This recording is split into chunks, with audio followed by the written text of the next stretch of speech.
अरे देख ले निचान हो नकिया से नथिया ना उतार श्रीमान हो कि आपन ठोर जन फसाई हमारा ठोरावा कहे कि हमारा लज लागे आई कैसे कोरावा हमारा लज लागे आई कैसे कोरावा हमारा लज लागे आई कैसे कोरावा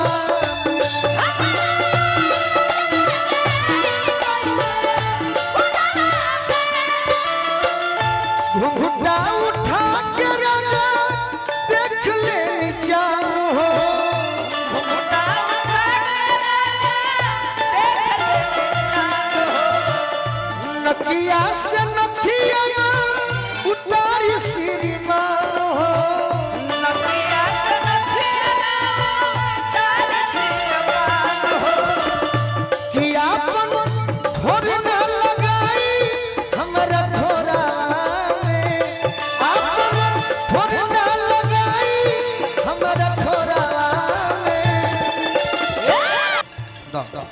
नाम बताओ। हाँ जी विशाल यादव जी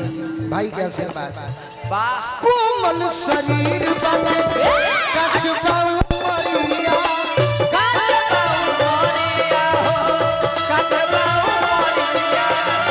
ऐसे जनी देखी लो उठे सवरिया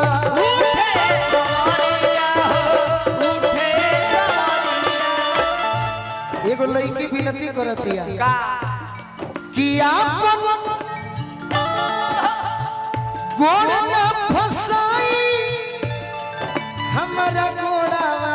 में कि आपन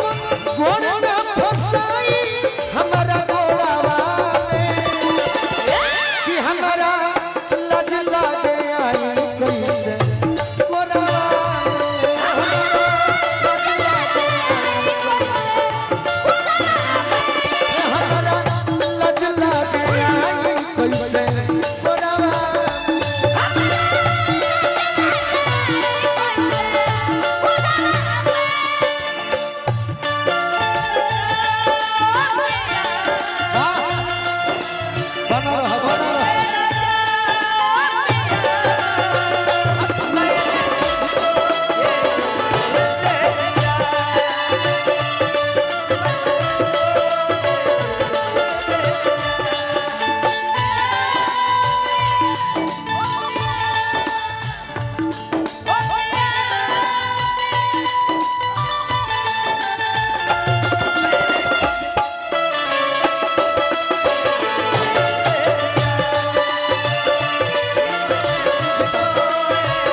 अंत में कहते के राजा सो रहे में शादी भई अरे बुझी तनी भावना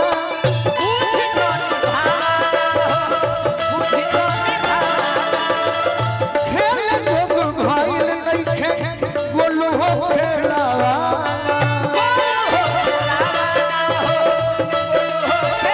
अरे सो रहे में शादी भई बुझी तनी भावना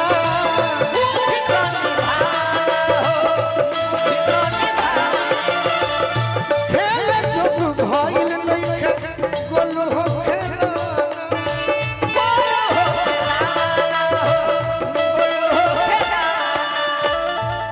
मुहावा रोमन जी लगाई नाटी कोढ़ा मुहावा रोमन जी लगाई नाटी कोढ़ावा कि हमारा अरे लज लागे आई कि हमारा अरे लज लागे आई कैसे अरे कोरा